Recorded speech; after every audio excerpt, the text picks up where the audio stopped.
My name is Jenna, 32 years old, an Army sergeant just returned from 6 months of grueling field training. I drove 3 hours in the snow to make it home for Thanksgiving. But I wasn't welcomed by my husband's hug, but by a freezing house and a stench that hit me like a physical blow. On the kitchen counter lay a note. Mom and I went on a cruise. You take care of Victor. Victor, my terminally ill stepfather, was on the sofa, starving and shivering in his own filth.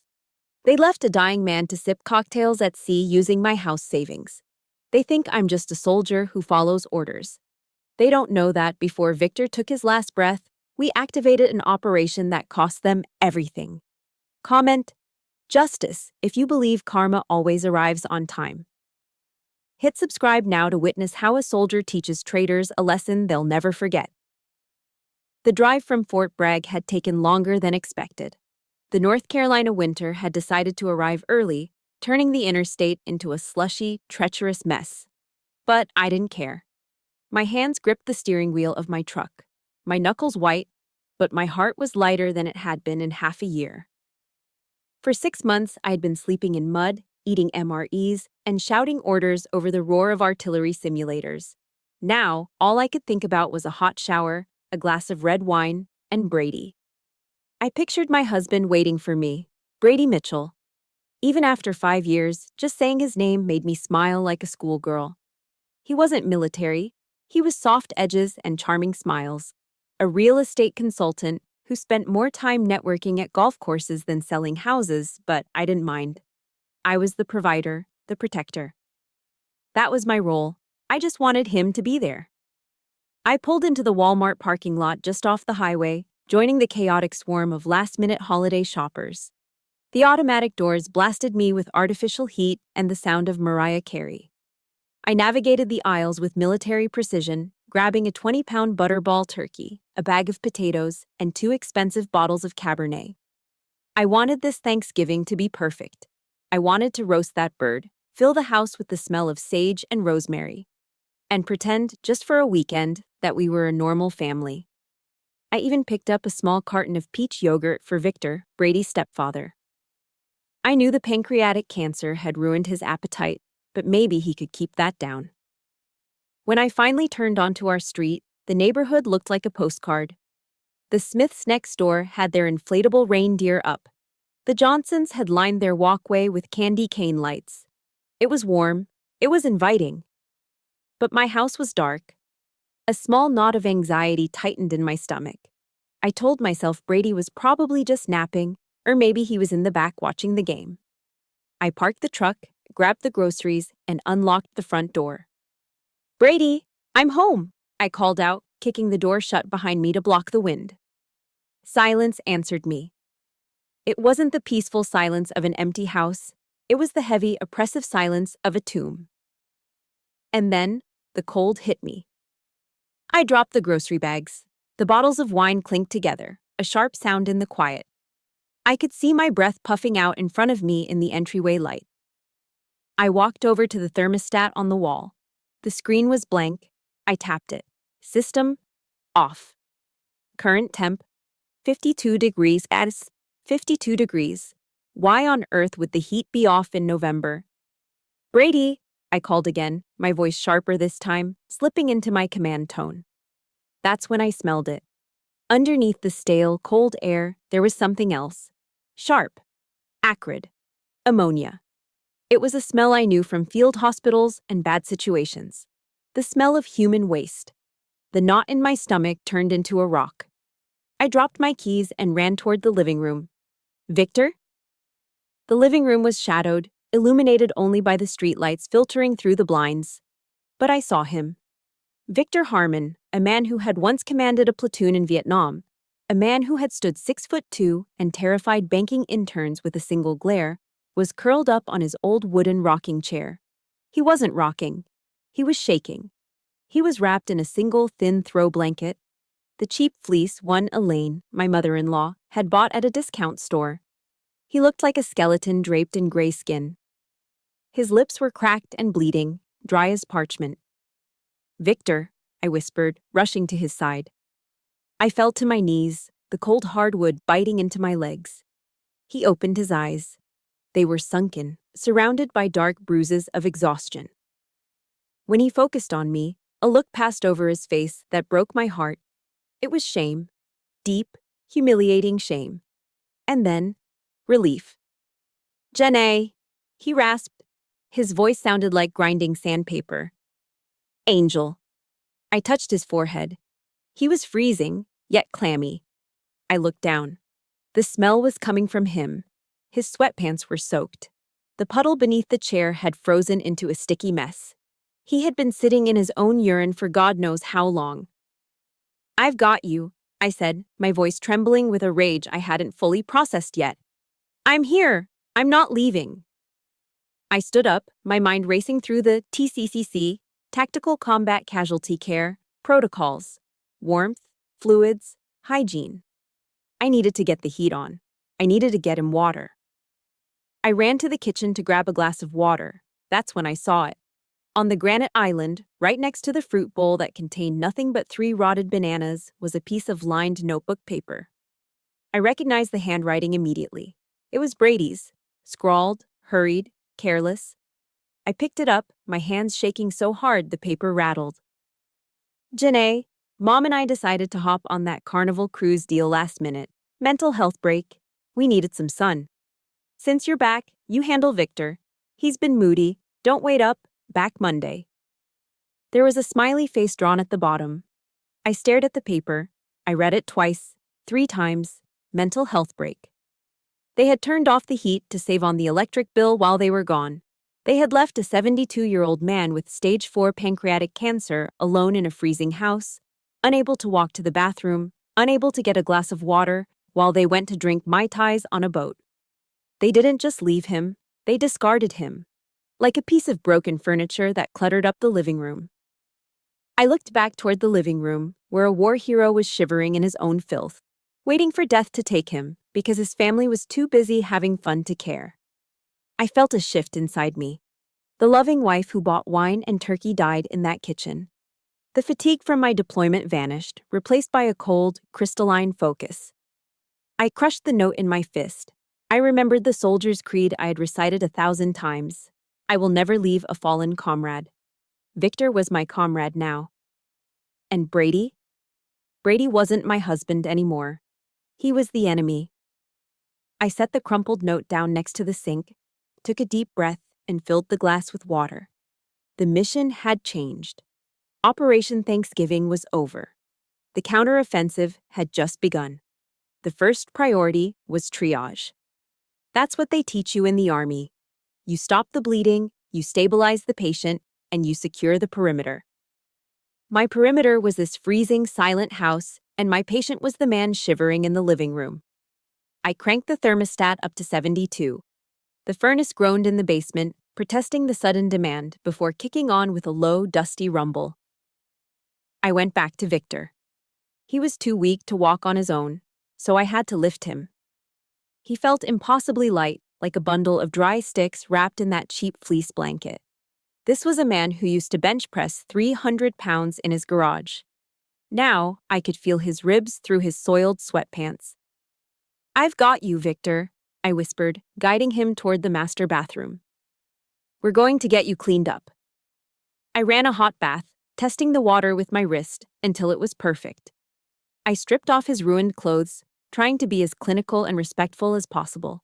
He squeezed his eyes shut, turning his head away. I knew that look. It was the humiliation of a warrior who had lost the ability to command his own body. "It's okay," I said softly, sponging warm water over his back. "You're safe now." After he was clean and dressed in a pair of Brady's thick flannel pajamas, which hung off him like a tent, I helped him back to the recliner in the living room. I went to the kitchen and opened a can of Campbell's chicken noodle soup. I crumbled some saltines into the broth, just the way my mom used to do when I was sick as a kid. The smell of the salty broth filled the kitchen, finally chasing away the lingering scent of ammonia. I fed him slowly, spoon by spoon. He ate with a desperate hunger that made my chest ache. When he finished, he leaned his head back and closed his eyes. Within minutes, his breathing evened out. He was asleep. Now, the house was quiet again. But this time, it wasn't a peaceful silence. It was the silence before an ambush. I needed answers. I walked into the kitchen and saw the family iPad sitting on the charging dock on the counter. Brady usually kept it there to look up recipes or check sports scores. My hands were still trembling slightly, not from cold anymore, but from adrenaline. I swiped the screen. No passcode. Brady was too lazy for security. I was about to open the calendar to see when exactly they had left, but a banner notification dropped down from the top of the screen. Instagram. You were tagged in a photo by Hannah XXOXO. My frown deepened. Who the hell was Hannah? And why was she tagging my husband? I tapped the notification. The app opened, filling the screen with a blast of bright, saturated colors. It was a photo taken on a sun deck. The ocean behind them was a brilliant, sparkling turquoise. In the foreground, holding a fruity cocktail with a little umbrella, was a girl who couldn't have been older than 24. She had bleach blonde hair, fake eyelashes, and a bikini top that barely contained her chest. And wrapped around her waist, wearing oversized aviator sunglasses and a grin I hadn't seen in years, was Brady, my husband. The caption read, Bon voyage with my fav guy. Carnival cruise, Imaz, Bahamas. Living my best life, Imaz, sugar daddy. I felt the blood drain from my face. My stomach dropped so hard I thought I might throw up. Sugar daddy? My fingers flew across the screen, tapping out of Instagram and finding the Navy Federal Credit Union app. This was the lifeline. Every paycheck I earned from the Army, every hazardous duty allowance, every cent of our savings went into that joint account. The little loading wheel spun for a second that felt like an eternity. Then the numbers flashed onto the screen. Available balance, $12.45. I blinked. I wiped the screen, thinking maybe there was a smudge covering the other numbers. Maybe it was supposed to be $12,000 or even $200. But no, $12.45. I tapped on checking history. The list of transactions scrolled past my eyes like a casualty report. Novi 20, Carnival Cruise Line, when what you need in 50 vols. Nov 20, Carnival Cruise Line, drinks package, 600 USD. Novin 21, Seminole Hard Rock Casino, ATM withdrawal, 5,200 USD, $5,200 in cash. Withdrawn at a casino. I gasped for air, clutching the edge of the granite counter to keep from falling. That money, that was the roof fund. 3 months ago, Brady had told me the flashing around the chimney was shot. He said the contractor needed a deposit. He said, Babe, don't worry about it while you're deployed. I'll handle the house. You just stay safe. I had transferred $6,000 from my personal savings into the joint account for that roof. I had worked extra shifts, taken every overtime opportunity, eaten mess hall slop instead of ordering out just to save that money. There was no roof repair. There was no contractor. There was just Brady, a 20-year-old girl named Hannah, and a slot machine in Florida. He hadn't just cheated on me. He had robbed me. He had stolen the roof over our heads to finance a week of debauchery while his stepfather lay dying in his own filth in a freezing house. A scream built up in my throat, a primal sound of pure, unadulterated betrayal. It wasn't just anger. It was the realization that my entire life for the past 5 years had been a lie. I was the bank. I was the safety net, and he was the parasite. If you are listening to this and you have ever given your heart and your wallet to someone who stabbed you in the back the moment you turned around, please hit that like button right now. Comment, not on my watch, if you believe liars deserve to get caught. I looked at the phone in my hand, the device that had just delivered the death blow to my marriage. I couldn't hold it anymore. It felt like it was burning my skin. With a guttural cry, I hurled the phone across the kitchen. It hit the drywall next to the refrigerator with a sickening crack, shattering into pieces that skittered across the tile floor. The noise startled me into silence. I slid down the cabinets until I hit the floor, pulling my knees to my chest. The tears finally came. Hot, angry tears that burned my cheeks. I buried my face in my hands, sobbing not for the loss of my husband, but for the sheer stupidity of trusting him. But as the tears fell, the soldier in me began to wake up. The initial shock of the ambush was fading. Now I needed to assess the damage. I needed a plan. And most of all, I needed allies. I looked toward the living room where Victor slept. We were the only two left, and we had nothing left to lose. The rage I felt in the kitchen didn't vanish. It just cold forged into something harder, something useful. I wiped my face with the back of my hand, took a deep breath to steady my pulse, and picked up the tray with the bowl of soup. I walked back into the living room. The only light came from the small table lamp and the streetlights filtering through the blinds, casting long, prison bar shadows across the floor. "Dinner is served," I said, trying to keep my voice light. Victor was awake. He heard me coming. He didn't just lay there. He was gripping the armrests of the recliner, his knuckles white, pushing himself up. It was painful just to watch. Every muscle in his body was atrophied, but he forced himself into an upright position, his spine not touching the back of the chair. It was muscle memory. It was the Marine Corps, semper fidelis, always faithful. Even when your body is failing, you don't eat lying down like an invalid. You sit at attention. I set the tray on his lap. "Easy, Marine," I whispered. He looked at me, his eyes sunken deep into his skull, but there was a spark in them that hadn't been there an hour ago. "Thank you, Sergeant," he rasped. I sat on the ottoman across from him, watching him lift the spoon. His hand shook, a violent tremor that spilled broth back into the bowl. He paused, took a breath, and tried again. He refused to let me feed him this time. He needed this dignity. We ate in silence for a few minutes, the only sound the clinking of the spoon against the ceramic bowl. It was the companionable silence of two soldiers in a foxhole, waiting out a mortar barrage. "You know," he said suddenly, his voice thin but clear. "I saw the look on your face when you came in. The smell." "It's handled, Victor," I said quickly. "Don't worry about it." "No," he shook his head. "It's not just the smell, it's the situation." He swallowed a spoonful of soup with difficulty. "She's waiting for me to die, Janae. Elaine, she's been waiting for 6 months." I stiffened. "Is that why she left?" Victor let out a dry, hacking laugh that turned into a cough. "She left because I'm taking too long. She calls me a broken ATM. Said looking at me ruins her appetite." He pointed a trembling finger toward the wall above the fireplace. "Look." I turned. There was a rectangular patch on the floral wallpaper that was a shade lighter than the rest. A nail stuck out, empty.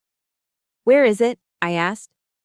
I knew what used to hang there. It was his shadow box, the display case holding his Vietnam service medals, his bronze star, his Purple Heart, the ribbons he had earned in the jungles of the Mekong Delta in 1968. "eBay," Victor whispered. The word hung in the air like a curse. "She sold them last week. Said she got $500 for the lot. Told me nobody cares about old metal anymore." My blood ran cold. Selling a veteran's medals wasn't just greed, it was a desecration. It was stripping a man of his history, his sacrifice. "I'm going to get them back," I promised, my voice low and dangerous. "Leave it," he said, wincing as a spasm of pain shot through his abdomen. He dropped the spoon. His face went gray, sweat beading instantly on his forehead. He grabbed his stomach, groaning through gritted teeth. "The pain?" I asked, instantly switching into medic mode. He nodded, unable to speak. "Where are your meds?" I scanned the side table. There was a forest of orange prescription bottles. I found the one labeled morphine sulfate, oral solution. "Here," I said, grabbing the dropper. "When was your last dose?" "This morning," he gasped. Before she left." I looked at the bottle. It was half full. I unscrewed the cap, preparing to draw up the 20 mg dose prescribed on the label. But as I pulled the dropper out, I paused. I'm a certified combat lifesaver. I've handled morphine, fentanyl, ketamine. I know what liquid morphine looks like. It's supposed to have a certain viscosity, a slight thickness, like syrup. And it usually has a faint color, depending on the brand. The liquid in the dropper was clear, perfectly clear, and it dripped too fast. I frowned. I brought the dropper to my nose. Nothing. Morphine has a bitter chemical smell. This smelled like tap water. I put a tiny drop on the tip of my tongue. It was tasteless. It was water. I stared at the bottle in horror. Victor, I said slowly, my voice trembling with a new kind of fury. Did she feel this? He nodded, eyes squeezed shut against the pane. She said, the pharmacy raised the price. Copay was too high. She said she had to stretch it out. Stretch it out, I roared, slamming the bottle down on the table. This is water, Victor. She's been giving you water for stage 4 pancreatic cancer pain. She needed the money, Victor whispered, his voice laced with a bitterness that was sharper than the pain. She needed a new bag, a coach bag, for the cruise. The room spun. A coach bag? Elaine had tortured a dying man, denying him pain relief in his final agonizing days, so she could buy a $300 purse to show off to strangers on a boat. This wasn't just negligence. This was torture. This was a crime. I stood up, pacing the small room. My hands were fists at my sides. I wanted to fly to the Bahamas and drag her off that ship by her hair. Janae. Victor's voice cut through my red haze. I stopped and looked at him. He had opened his eyes. The pain was still there, etched into every line of his face, but something else had taken over. A steely, cold resolve. He wasn't looking at me like a victim anymore. He was looking at me like a commanding officer. Sit down, he ordered. I sat. He reached out his hand. His skin was paper thin, spotted with age, but his grip was surprisingly firm as he took my hand. You think I'm just a senile old man, he said. You think she took everything. She drained the accounts, Victor, I said gently. Brady took everything I had. They took your pension checks. She took the checking account, Victor corrected. A ghost of a smile touched his lips. It was a terrifying smile. She took the joint account. She took the scraps I let her see. I stared at him. What do you mean? I was a regional bank manager for 30 years, Janae. Do you really think I'd let a woman who spends our electric bill money on lottery tickets have access to the main vault? He leaned forward, lowering his voice to a conspiratorial whisper. I have a trust, he said. A revocable living trust. I set it up 10 years ago when I first got sick, before I even met Elaine. The portfolio is sitting at Vanguard right now. Stocks, bonds, the sale of my first house in Virginia. My eyes widened. $3 million, he whispered. And she doesn't know it exists. She thinks I'm broke. She thinks I'm a burden. He squeezed my hand tighter. His blue eyes burned with a fierce, dying light. They left me here to die in my own shit, Janae. They left you with nothing. They broke the code. He took a ragged breath. I don't have much time. Maybe a day, maybe 2. But that is enough time for a final mission. I want to change the beneficiary. I want to rewrite the will. And I want you to help me burn their world to the ground. He looked at the empty spot on the wall where his medals used to be. They wanted my money, he rasped. They won't get a dime, but they will get a lesson. Are you with me, Sergeant? I looked at this man, my stepfather, my comrade. I felt the weight of the water-filled morphine bottle in my pocket. I thought of the empty bank account. I thought of the coach bag. I squeezed his hand back, hard. I'm with you, Victor, I said. What are your orders? There is a quote by General James Mattis that every Marine knows by heart and every soldier respects. Be polite, be professional, but have a plan to kill everybody you meet. He wasn't talking about murder. He was talking about mindset. He was talking about being ready to neutralize a threat the moment it presents itself, without emotion, without hesitation. As I sat in the dim light of the living room, watching Victor sleep, that quote played on a loop in my head. I was done crying. Crying was for victims. I wasn't a victim anymore. I was the squad leader of a 2-person unit, and we were about to launch a psychological operation, PCI Ops, that would dismantle Brady and Elaine's lives piece by piece. The first step was evidence collection. I stood up and moved the comfortable pillows I'd propped behind Victor. I pulled the warm duvet down, exposing the thin, stained fleece blanket he had been found in. It felt cruel, But I needed the scene to look exactly as I'd found it. I needed the jury, whether that was a court of law or the court of public opinion, to see the neglect. "I'm sorry, Victor," I whispered. He opened one eye. "Do it," he rasped. He understood. I took out my phone and snapped a series of photos. I got the close-up of his cracked, bleeding lips. I got the wide shot of the dark room with the thermostat reading 52 degrees in the background. I got the shot of the empty table where his water glass should have been. The photos were gritty, raw, and undeniable. Step 1 complete. Step 2 was human. Human intelligence. I waited until 9 a.m., then walked across the snowy lawn to Mrs. Edith's house. Edith was 75, retired, and spent her entire day watching the neighborhood from behind her lace curtains. In the suburbs, a nosy neighbor is annoying. In an investigation, she's a goldmine.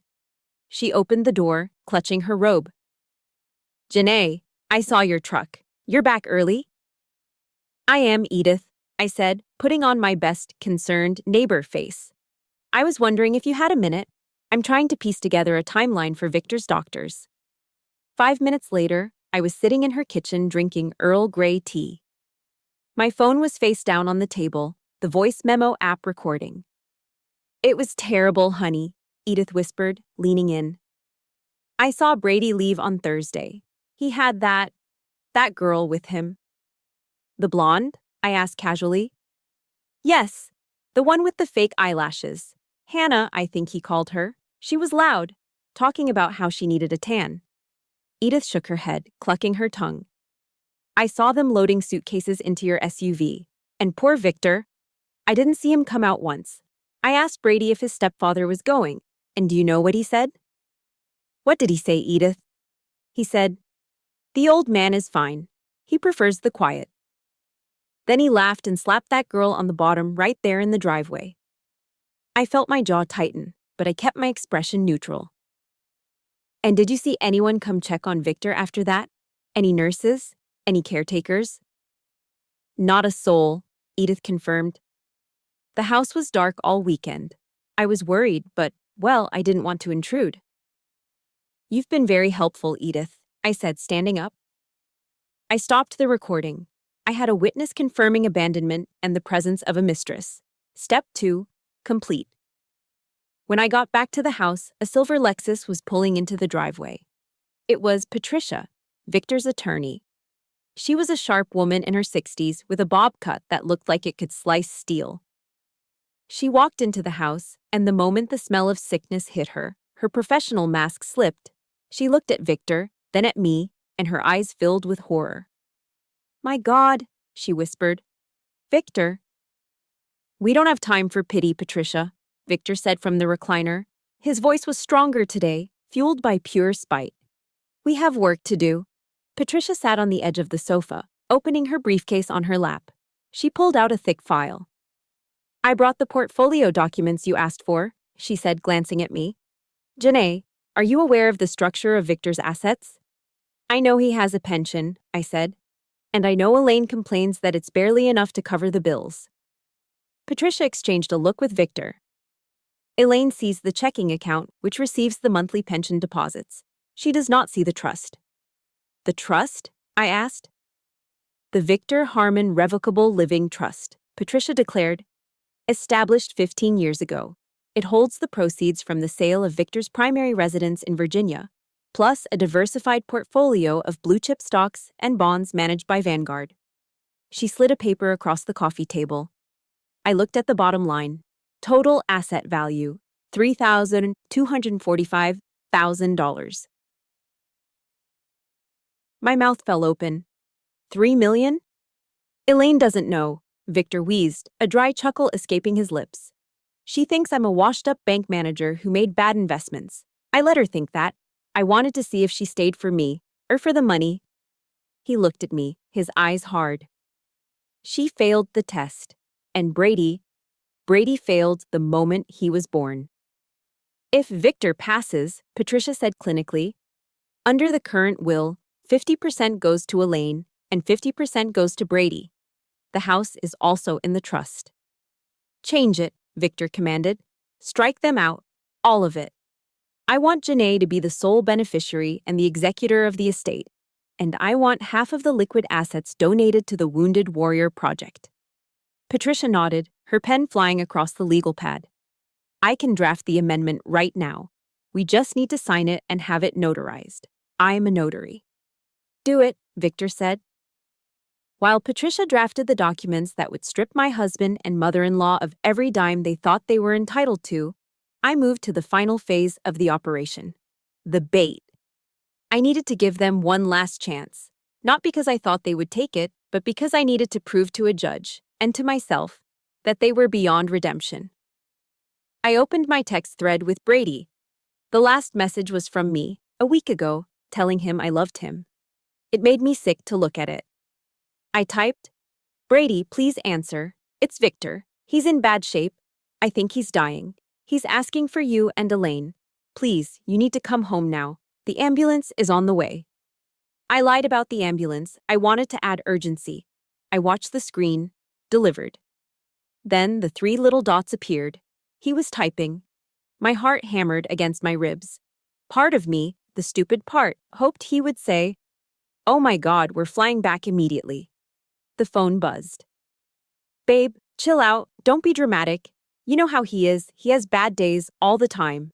Mom says he's just looking for attention. We're in the middle of a dinner show. We can't just fly back. He's tough. He'll be fine until Monday. Handle it." I stared at the screen. Don't be dramatic. Looking for attention. He had just signed his own death warrant. I didn't reply. Instead, I pressed the side buttons on my iPhone. Click. Screenshot taken. I stared at the image of the conversation. It was the final nail in the coffin. I had proof of abandonment, proof of medical neglect, proof of financial theft, and now, proof of absolute moral bankruptcy. I looked up at Victor. He had just finished signing the papers with a shaky hand. He looked at me, exhausted but triumphant. "Did he bite?" Victor asked. I held up the phone. "Hook, line, and sinker." "Good," Victor whispered, leaning his head back. "Now, we wait." Saturday night descended on the house like a shroud. The temperature outside had dropped into the teens, and the wind howled against the siding. But inside, the silence was heavier than the storm. The only sound in the living room was Victor's breathing. It had changed around 6 p.m. It wasn't the rhythmic, steady breathing of sleep anymore. It was Cheney Stokes' respiration, the death rattle. It would start deep and loud, rasping like a saw through wet wood, get faster and shallower, and then stop completely for 10, 15, sometimes 20 seconds of terrifying silence before starting again with a gasp. I sat by his side, holding his hand, counting the seconds during the pauses. 1 Mississippi, 2 Mississippi. "Janae," he whispered during a lucid moment. His voice was barely a thread of sound. "I'm here, Victor." He looked at the ceiling, his eyes glassy. "The Lord gave, and the Lord has taken away," he quoted softly. Job 1:121. Blessed be the name of the Lord. He was finding peace. He was ready. But his family wasn't here, and despite everything, despite the theft, the neglect, the cruelty, I needed to give them one last chance to do the right thing. Or I needed to document them refusing to do it. I pulled out my iPhone. I didn't call Brady. He hadn't answered my texts all day.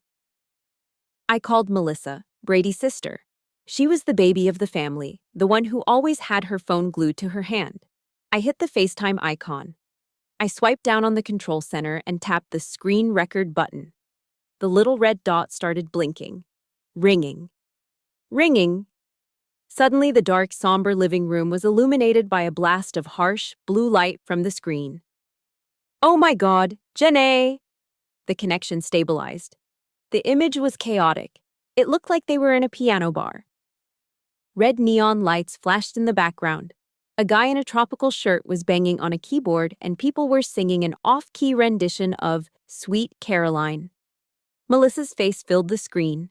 She was sunburnt, wearing a tiara that said vacation mode, and holding a drink that was bright blue. "Hey girl," she screamed over the music. "We can barely hear you. The signal is trash out here." "Melissa, listen to me. I shouted, leaning close to the phone so they could see the desperation in my face. Put your mother on. Now. What? We're ordering shots. Mom's dancing.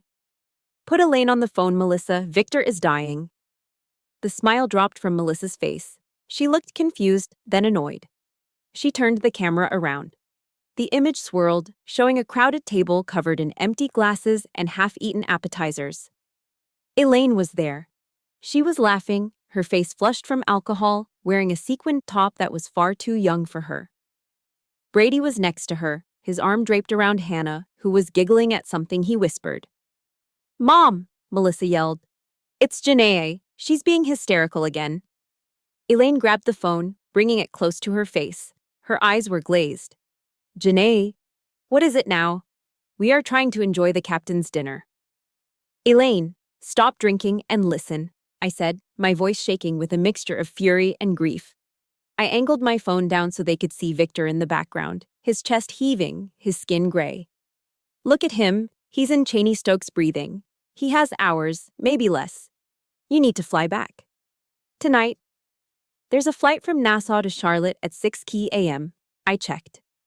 Elaine didn't even look at her husband. She looked at me with pure disdain. Are you crazy? She snapped. Do you know how much last-minute tickets cost? They're like $800 a seat. He's your husband, Elaine, I screamed. He's dying. Oh, stop it, she waved her hand dismissively. He's been dying for 6 months. It's just a bad spell. Besides, these tickets are basic economy. They're non-refundable. We'd lose everything. I felt the blood in my veins turn to ice. Non-refundable, I repeated. You're worried about a refund while Victor is taking his last breaths? Brady leaned in over Elaine's shoulder. He looked annoyed, like I had interrupted a crucial play in a football game. Babe, seriously, Brady slurred slightly. We'll be back Monday morning. Just keep him comfortable. Give him some more morphine or whatever. I can't give him morphine, Brady, I said, my voice dropping to a dangerous whisper. Because your mother filled the bottle with tap water. For a second, there was silence on their end. Elaine's eyes widened slightly, but she recovered instantly. You're lying, she hissed. You're just trying to ruin our trip because you're jealous. You're an army nurse, Janae. You deal with dead people all the time. Do your job and let us enjoy our vacation. We'll see you Monday. And then the screen went black. Call ended. The silence that rushed back into the room was deafening. The sweet Carolyn sing-along was gone. The laughter was gone. All that was left was the sound of the wind outside and the ragged breathing of the man they had thrown away. I stared at the phone. The little red recording icon was still blinking.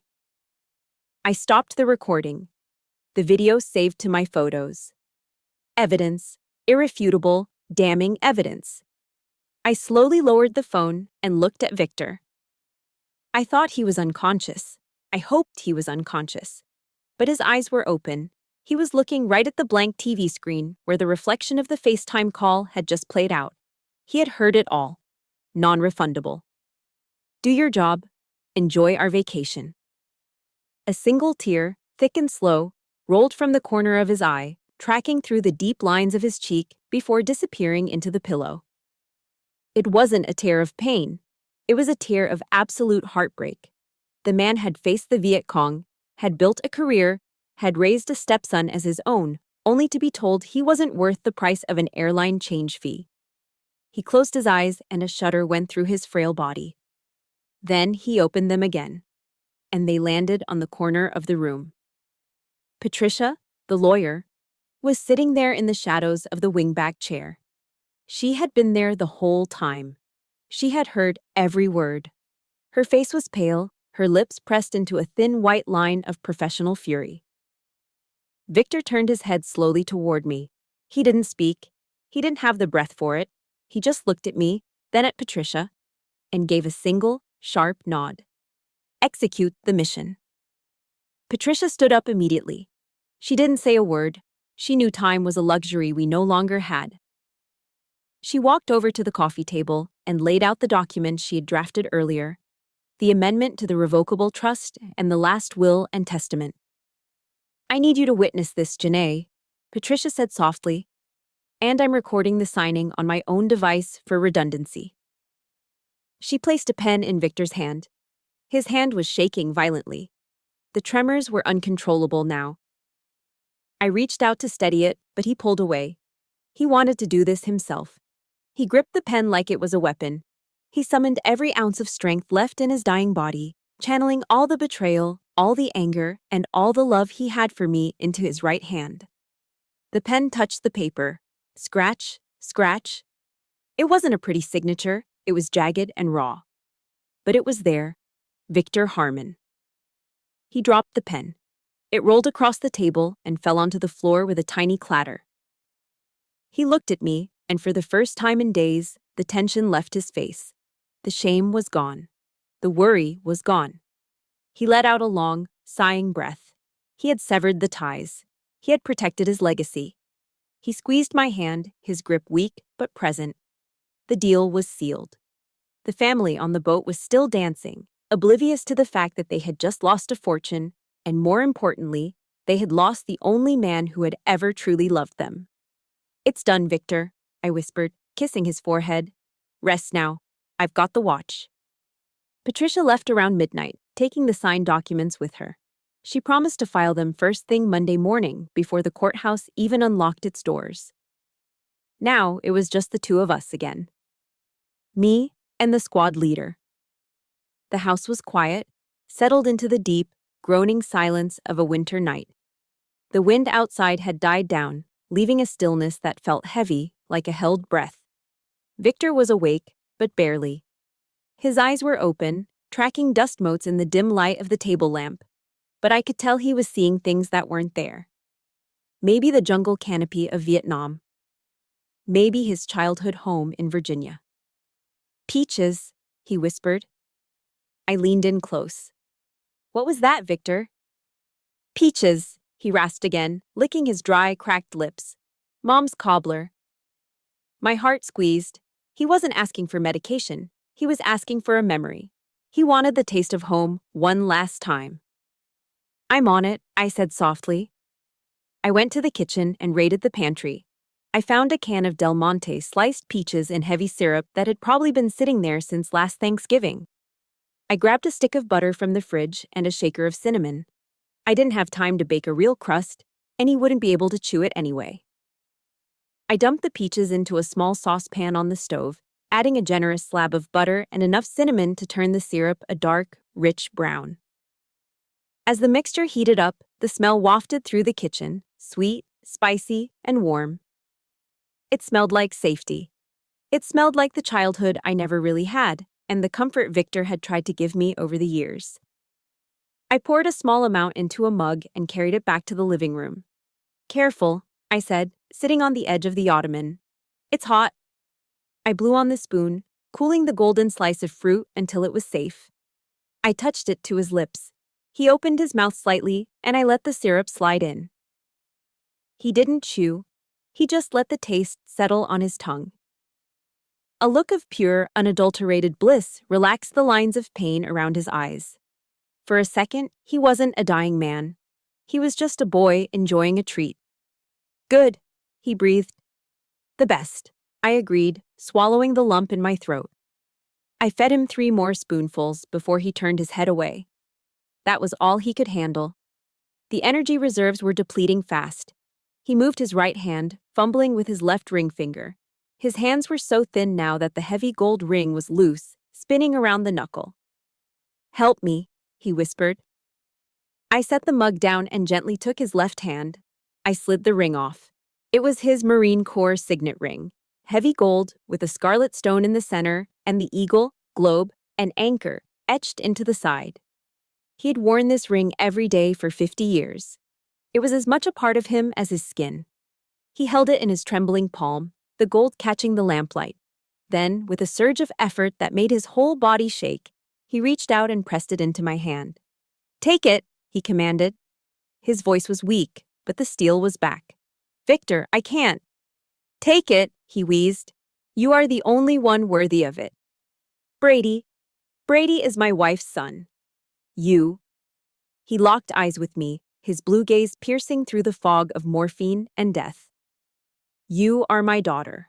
You are my only child. I closed my fingers around the ring. It was still warm from his skin.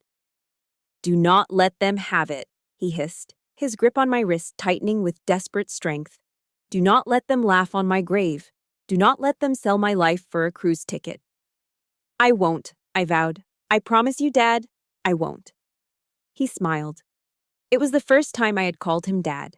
And it was the last. He closed his eyes. At ease, Sergeant, he whispered. At ease. I sat there for hours, holding his hand as the warmth slowly leached out of the room. The rhythm of his breathing changed. The pauses grew longer. 10 seconds, 20 seconds, 30. I watched the digital clock on the cable box. War 2.58, War 2.59. At exactly 03 Brazier hours, Victor took a breath. It was a shallow, hitching sound. And then, nothing. I waited. I counted. 1 minute passed, then 2. The chest didn't rise. The struggle was over. The silence that followed wasn't heavy anymore. It was absolute. It was the silence of a battlefield after the guns have gone cold. I didn't scream. I didn't wail. I didn't throw myself across his body. That's not what he would have wanted. He was a Marine. He deserved dignity. I stood up. My legs felt stiff, but I forced them to lock. I reached out and gently closed his eyelids, smoothing the worry lines from his forehead. He looked peaceful now. The pain was gone. The betrayal of his wife and stepson couldn't hurt him anymore. I picked up the signet ring from the side table where I had placed it. I slipped it onto my thumb. It was too big for my finger, and curled my hand into a fist. Then, I took a step back. I straightened my spine. I pulled my shoulders back, chin up, eyes forward. In the empty living room, at 3 o'clock in the morning on a snowy Sunday, I raised my right hand slowly to the brim of an invisible brow. I held the salute, a slow, somber salute for a fallen comrade, for a father, for a hero who had been discarded by everyone except me. Mission accomplished, sir, I whispered into the darkness, relieved of duty. I dropped my hand. The house felt massive and empty around me. The smell of the peach cobbler still lingered in the air, mixing with the scent of the extinguished candle. By all rights, I should have been terrified. I was alone in a house with a dead body, bankrupt and facing a war with my husband's family when they returned the next day. But I didn't feel fear. I looked at the ring on my thumb. I felt a strange, cold heat spreading through my chest. It wasn't grief. It was fuel. Victor hadn't just left me a ring. He had left me his resolve. He had passed the command to me. The tears finally came, hot and silent, sliding down my cheeks. But I wiped them away quickly. There would be time to mourn later. Right now, there was work to be done. I picked up my phone. I didn't call 911 yet. I didn't call the funeral home yet. First, I walked to the kitchen and opened the drawer where I kept the heavy-duty trash bags. Then I went to the closet and pulled out my dress blues. The grieving daughter had her moment. Now, the soldier had to prepare the battlefield. If you believe that our veterans deserve to die with dignity and honor, not abandoned for a vacation, please hit that like button right now. Leave a comment with a flag emoji or just type "respect" to pay your final tribute to Victor. Let's show the world that we don't leave our heroes behind. Sunday passed in a blur of gray skies and calculated efficiency. At 0600 hours, 3 hours after Victor took his last breath, the funeral home van backed up the driveway. 2 men in dark suits stepped out, respectful and quiet. They moved with the same professional detachment I had seen in mortuary affairs units overseas. I signed the paperwork on the kitchen island, right next to where I'd found Brady's cruel note. "What kind of service would you like to arrange, Mrs. Mitchell?" the director asked softly. "A viewing? A chapel service?" "Direct cremation," I said, my voice flat. "No viewing, no service, no obituary in the local paper." The director paused, his pen hovering over the clipboard. "Are you sure? Usually the family wants—" "The family," I interrupted, staring him dead in the eye. forfeited their right to mourn when they boarded a cruise ship while he was dying. I am the executor. I have the power of attorney. Direct cremation, immediate. I want the ashes back in my hands by tomorrow morning. I'll pay the rush fee. I wasn't doing this to be cheap. I was doing it to rob Elaine of her stage. I knew exactly what she would do if there was a funeral. She would wear black, weep into a lace handkerchief, and accept casseroles and sympathy from the neighbors she had lied to. She would play the grieving widow to perfection. I wasn't going to give her that satisfaction. Victor was gone. She didn't get to say goodbye. She didn't get to perform. By noon, the house was empty of death, but it was also becoming empty of life. I spent the rest of Sunday dismantling my existence in that house. I didn't smash anything. I didn't scream. I simply erased myself. I packed my clothes, my books, my boots, and my gear into cardboard moving boxes I bought from Home Depot. I worked with methodical precision. Tape, seal, label, stack. I left Brady's things exactly where they were. His golf clubs in the corner, his video game controllers on the coffee table, his stupid framed photos of himself on the mantel. By sunset, the house echoed. It was a shell. I scrubbed the bathroom where I had bathed Victor. I bleached the toilet, I washed the sheets, and remade the guest bed with hospital corners. I wanted the house to smell sterile, like a courtroom, like a place of judgment. I didn't sleep Sunday night. I sat in the dark, polishing my boots. Dip, rub, polish, repeat, small circles, over and over until the black leather shone like obsidian mirrors. Monday morning broke cold and bright. The sun reflected off the snow, creating a blinding white glare through the windows. It was 0900 hours. They would be home soon. I went to the master bedroom and opened the garment bag I'd hung on the back of the door. My Army service uniform, the dress blues. Putting on the uniform is a ritual. It changes you. You're not a wife, a daughter, or a victim anymore. You're an instrument of the state. You are authority. I pulled on the crisp white shirt, buttoning it to the neck. I tied the black tab tie. Then came the jacket. The dark blue fabric was heavy, structured. I buttoned the brass buttons, checking the alignment in the mirror. The gig line, the alignment of the shirt, belt buckle, and zipper flap, was perfect. I pinned my rack of ribbons to my chest. The National Defense Service Medal, the Global War on Terrorism Service Medal, the Good Conduct Medal. And right above them, I pinned my combat medical badge. I looked in the mirror. Janae, the doormat, was gone. Sergeant Flores was present for duty. I walked out to the living room to set the stage. I pulled the dining room table into the center of the room, directly in the line of sight from the front door. I arranged the chairs, pushing them back against the wall so there was no place to sit. They would have to stand. Then, I laid out the evidence. To the left, I placed the iPad. I had queued up the screen recording of the FaceTime call. The volume was set to maximum. Next to it, I placed a stack of papers. The bank statements from Navy Federal, with the casino withdrawals and cruise charges highlighted in neon yellow. The printouts of the text messages where Brady mocked a dying man. In the center, I placed the amber prescription bottle. Morphine sulfate. The liquid inside was clear water. It caught the morning light, looking innocent, but we all knew it was poison. To the right, sitting on a small velvet cloth, was the brass urn. I had picked it up from the crematorium at 0800. It was heavy, solid, and cold. Victor was in there. All that was left of a 6'2" Marine was 5 pounds of ash and bone. And finally, right next to the urn, I placed my sidearm. My Sig Sauer P320. I had dropped the magazine and cleared the chamber. It was completely unloaded. It wasn't there to be used. I wasn't going to shoot them. That would be too easy, and I wasn't going to prison for trash like them. The gun was a symbol. In American culture, a gun on the table means the conversation is serious. It means I am protecting this ground. It means don't tread on me. It was a psychological barrier that said, I am dangerous, and I am done playing nice. I checked the time. 10:15 a.m. I heard the rumble of an engine down the street. It was faint at first, then louder. The distinctive purr of Brady's SUV. I walked over to Victor's rocking chair, the one he had died in. I turned it so it faced the front door directly. I sat down. I rested my hands on my knees, my back straight, my feet flat on the floor. I didn't rock.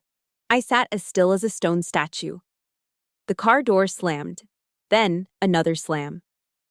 "Man, it is freezing out here," I heard Brady's voice, muffled through the door. Did she seriously not turn the heat back up? "I need coffee," Elaine's voice whined. "And I need a shower. That boat water does something to my hair." "Wait until you see the tan lines, babe." A younger, shrill voice giggled. Hannah. She had come back with them. Of course she had. She probably thought she was moving in. I heard the key scratch against the lock. The tumbler clicked. My heart rate didn't spike. My breathing didn't hitch. I felt a cold, icy calm wash over me. This was the ambush. I had the high ground, I had the intel, and I had the firepower. The door handle turned.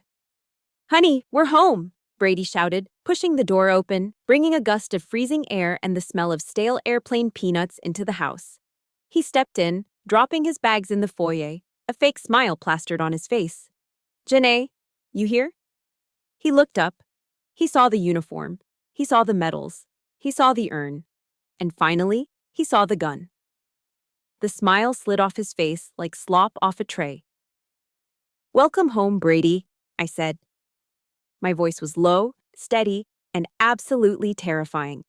"Take a seat. Court is in session." The sound of the key in the lock was like a gunshot in the silent house. I didn't flinch. My hands rested on my knees, gloved in white ceremonial cotton. My back was rigid against the wood of the rocking chair. I stared straight ahead, my gaze locked on the space where their faces would appear. The door swung open, and the silence was instantly murdered.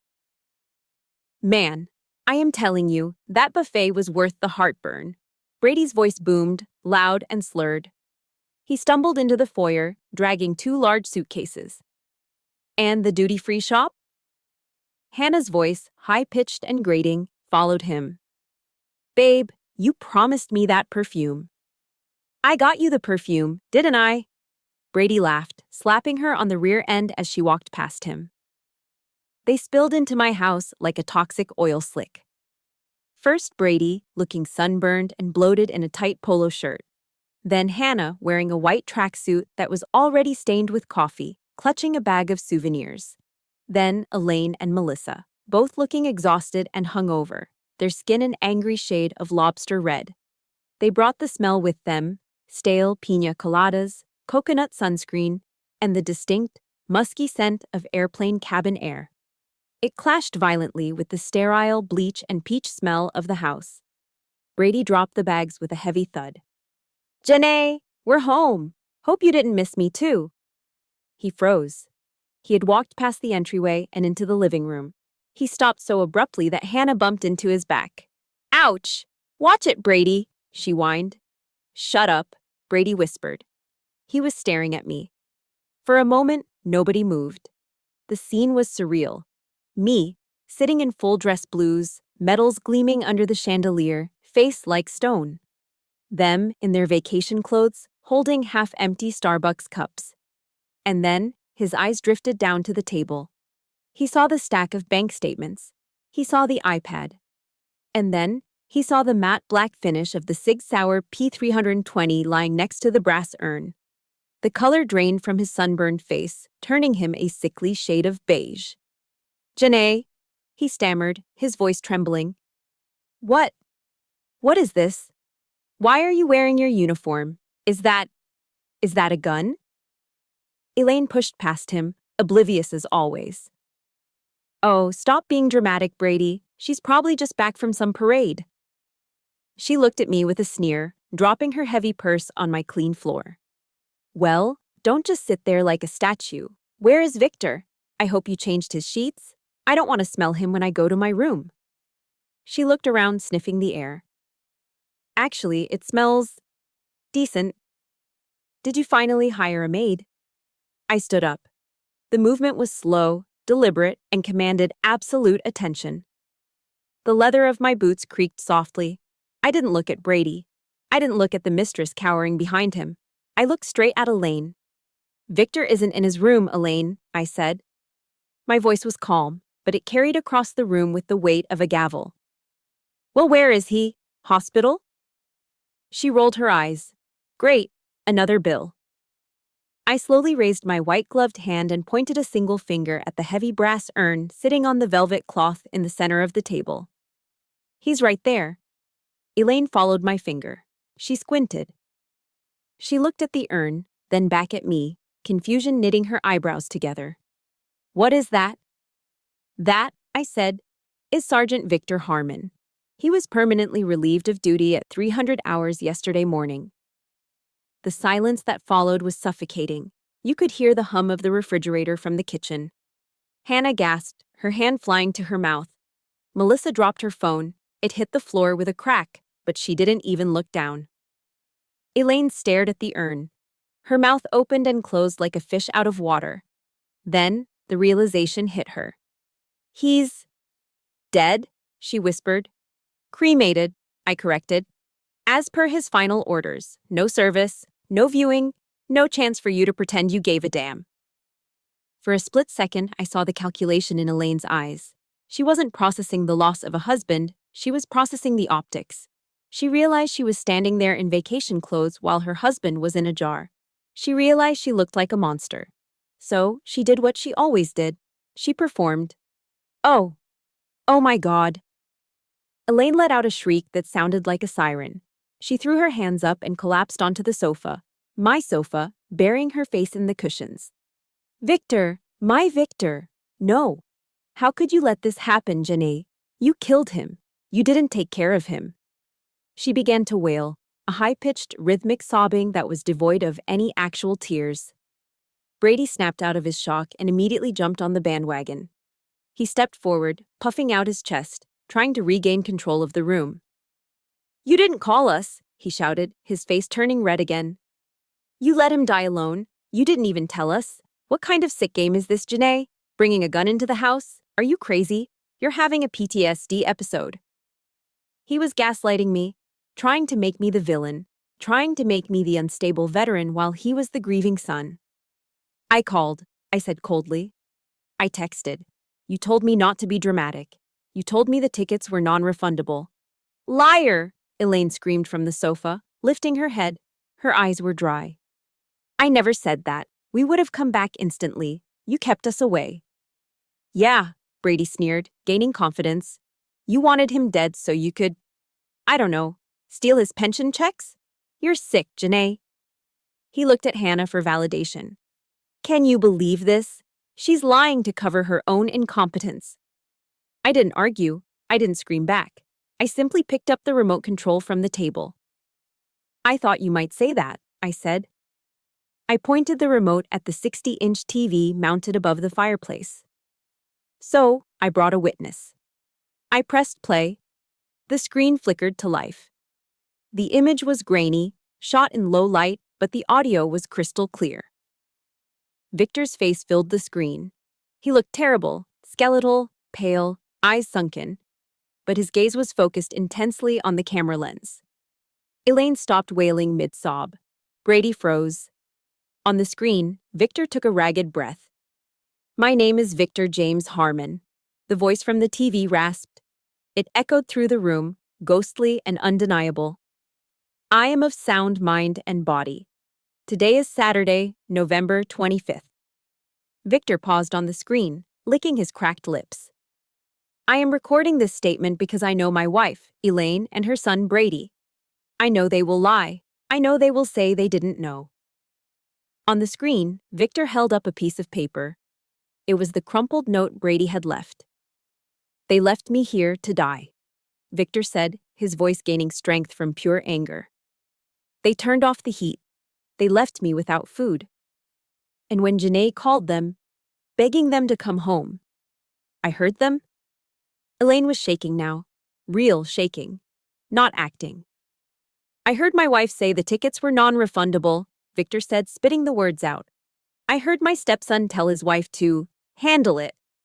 The Victor on the screen leaned closer to the camera, his blue eyes burning with a final, terrifying intensity. Let the record show I owe them nothing. They are not my family. They are scavengers, and I am done feeding them. The video cut to black.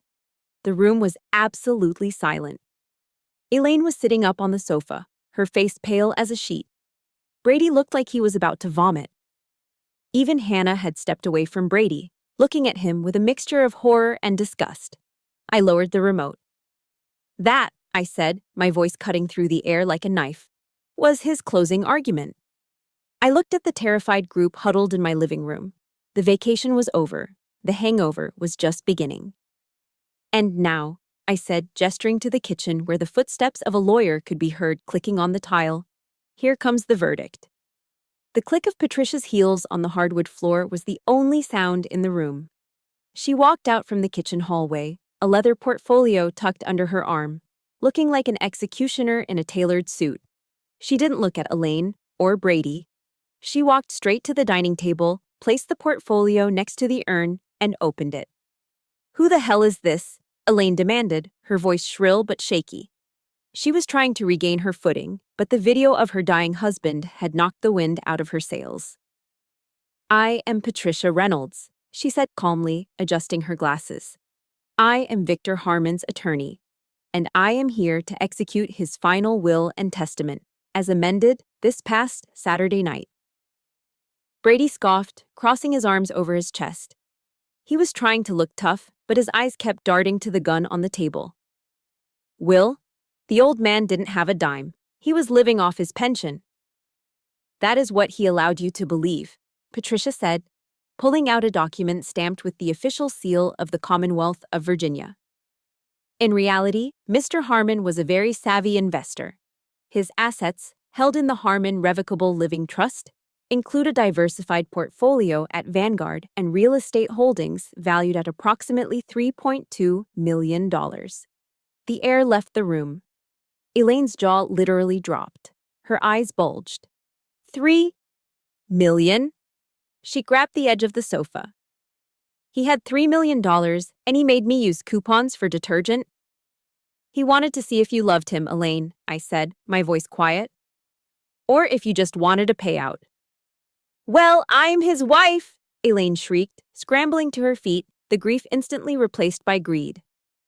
"I'm the next of kin. That money is mine. Brady, did you hear that? We're rich." Patricia cleared her throat. It was a sharp, dismissive sound.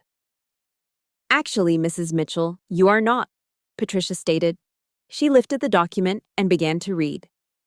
"I, Victor Harmon, being of sound mind, do hereby amend my trust distribution as follows.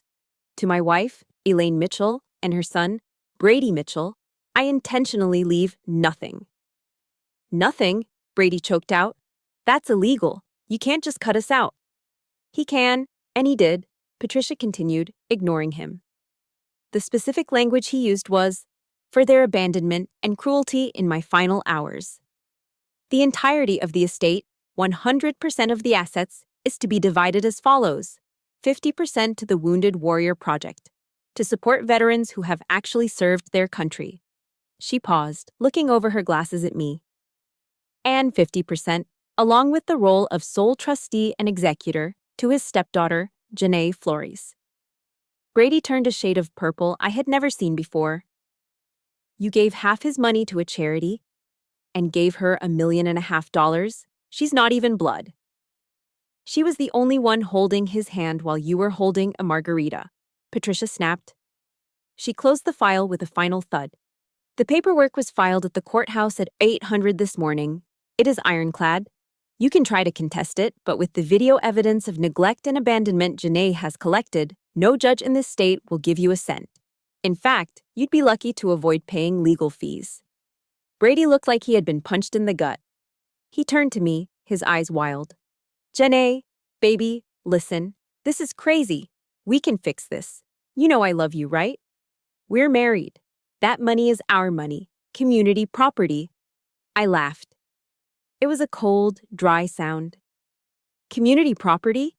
You want to talk about our money, Brady?" I reached for the stack of papers on the table. I picked up the photos I had printed from his Instagram, the ones of him and Hannah on the cruise. I threw them at him. They fluttered through the air like confetti, landing at his feet. "This is where our money went," I said. $5,000 from the roof fund. 1,800 for the cruise, 600 for drinks. I pointed at Hannah, who was standing awkwardly by the door, clutching her Louis Vuitton bag, which I now suspected was fake. "You stole my savings to play sugar daddy to a girl who looks like she's barely legal," I spat. "You emptied our joint account. You left me with $12, Brady. 12. Hannah looked down at the photos scattered on the floor. Then she looked at Brady. Then she looked at me. "Wait," Hannah said, her voice nasal and confused. "You said you were a real estate developer. You said you owned this house." "He's unemployed," I corrected her. "And he's broke. He doesn't have a job. He doesn't have an inheritance. And as of 5 minutes ago, he doesn't have a wife." Hannah's eyes widened. She did the math instantly. No inheritance, no wife to leech off of, no house. She reached for the door handle. "Babe? Hannah?" Brady turned to her, desperate. "Where are you going?" "My Uber is 3 minutes away," Hannah said, pulling out her phone. "You paid for the cruise on a credit card, didn't you? That means it's gonna bounce. I'm not getting stuck with the bill." "Hannah, wait! Don't call me," she snapped. She opened the door and walked out into the snow without looking back. The door slammed shut, sealing the silence. Brady stood there, hands twitching. He had lost the money. He had lost the girl. And now he realized where he was standing.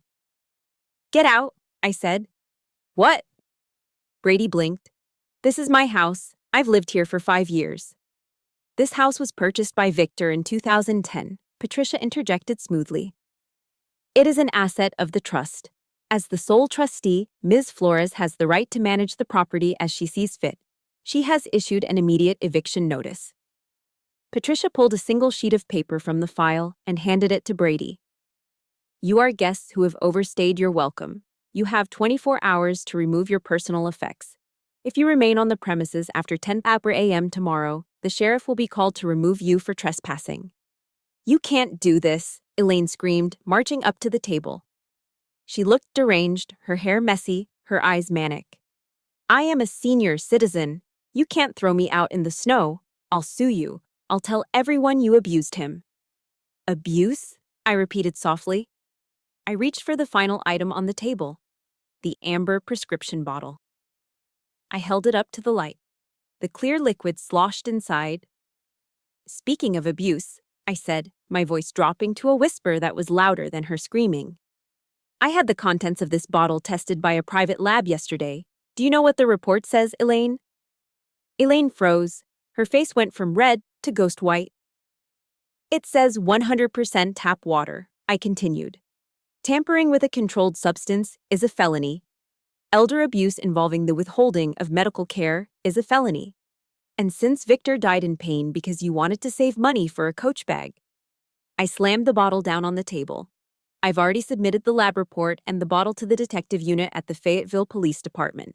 They are very interested in speaking with you." Elaine let out a strangled sound, clutching her chest. She stumbled back, collapsing into Brady's arms. "Prison, Elaine," I said, leaning over the table. "You're not looking for a lawyer to sue me for the money. You need a criminal defense attorney to keep you out of a jumpsuit that matches your orange skin." I looked at Brady, who was trembling, holding his mother up. "You have 24 hours, I said. Take your golf clubs, take your video games, take your mother, and get out of my sight."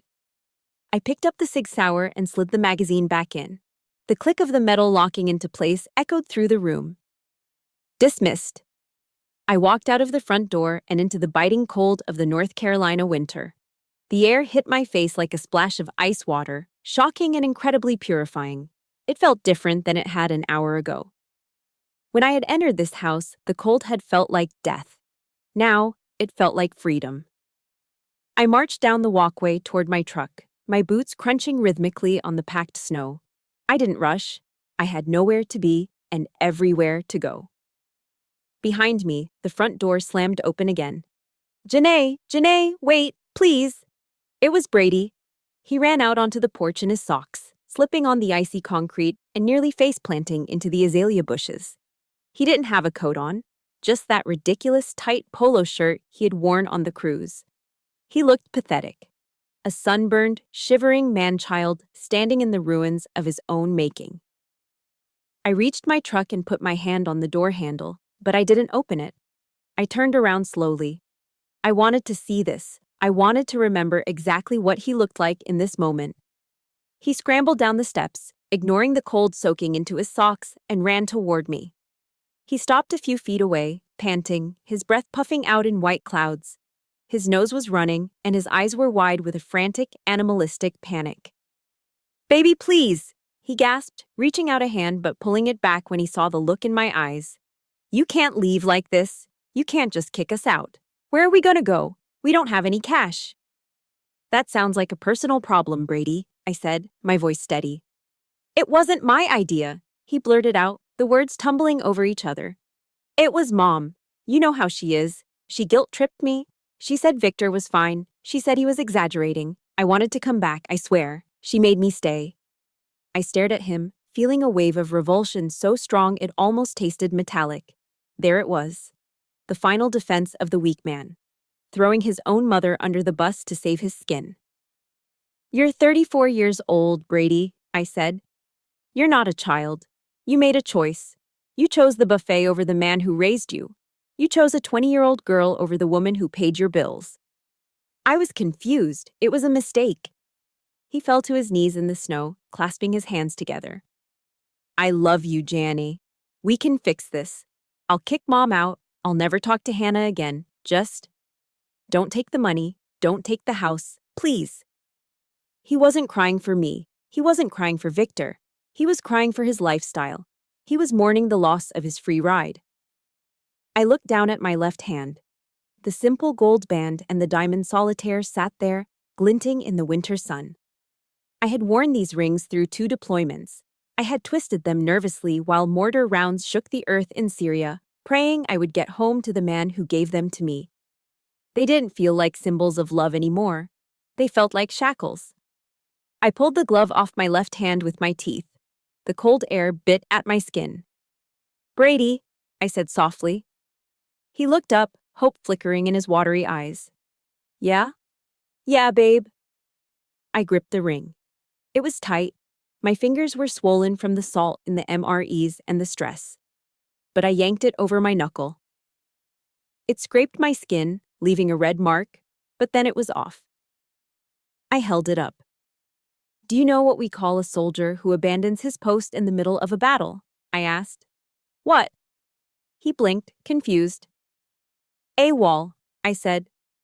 "Absent without leave." I took a step forward and threw the rings. I didn't toss them gently. I threw them with a pitcher's aim. They hit him square in the center of his chest, bouncing off that polo shirt and disappearing into the deep snowdrift beside the driveway. "You went AWOL on this marriage, Brady. You abandoned your post." He scrambled in the snow, frantically digging where the rings had fallen like a desperate dog looking for a bone.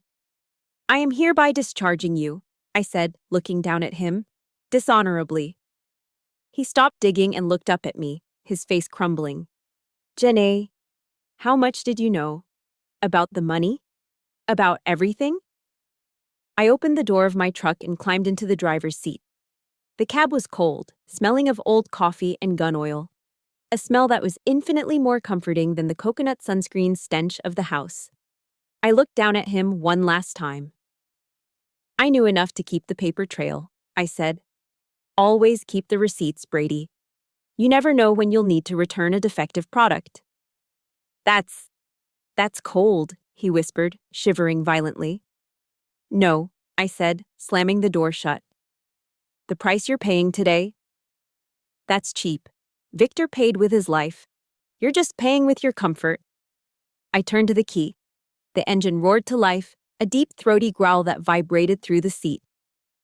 I didn't wait for the heat to kick in. I shifted into reverse. Brady scrambled back as the tires crunched over the snow. He stood there, alone in the driveway, barefoot in the snow, watching his meal ticket drive away. I pulled out onto the street and shifted into drive. As the house got smaller in my rearview mirror, I saw the front door open again. Elaine stumbled out, wrapped in a blanket, screaming something at Brady. He turned on her, waving his arms. They were already turning on each other. Without a common enemy and without money, they would tear each other apart before sunset.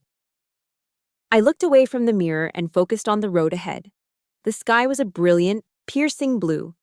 The kind of blue you only see after a heavy snowstorm clears. I reached up and touched the heavy gold chain around my neck. The signet ring, Victor's ring, rested against my collarbone. It felt warm, like a small coal of fire against my skin. A verse from Sunday school floated up from the recesses of my memory. Victor had quoted it sometimes, back when his mind was clear. Psalm 23:4. Yea, though I walk through the valley of the shadow of death, I will fear no evil. I had walked through that valley this week. I had walked through the shadow of death in that freezing living room. I had faced the evil of indifference and greed. And I hadn't been afraid. I hear you, Dad, I whispered to the empty cab. I fear no evil. I wasn't just a survivor anymore. I was a victor. I reached over and turned on the radio.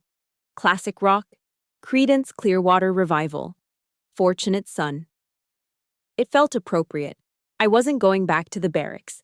I had 30 days of leave saved up. I had a check for $1.5 million waiting to be processed. I had a new mission: to find a place where the air was clean, where the neighbors looked out for each other, and where loyalty meant something. I didn't know exactly where I was going, but for the first time in my life, I knew exactly who I was.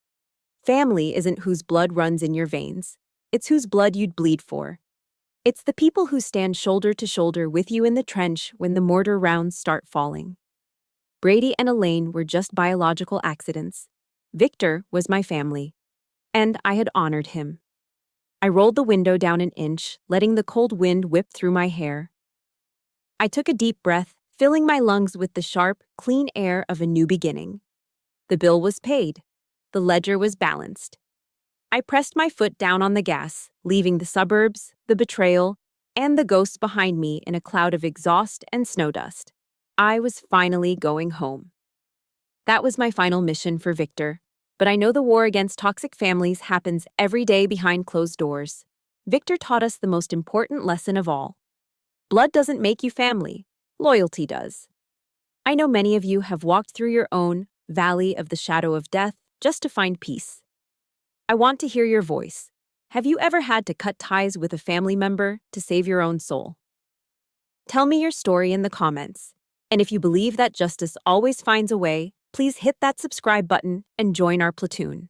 Let's make sure no one fights alone. Dismissed.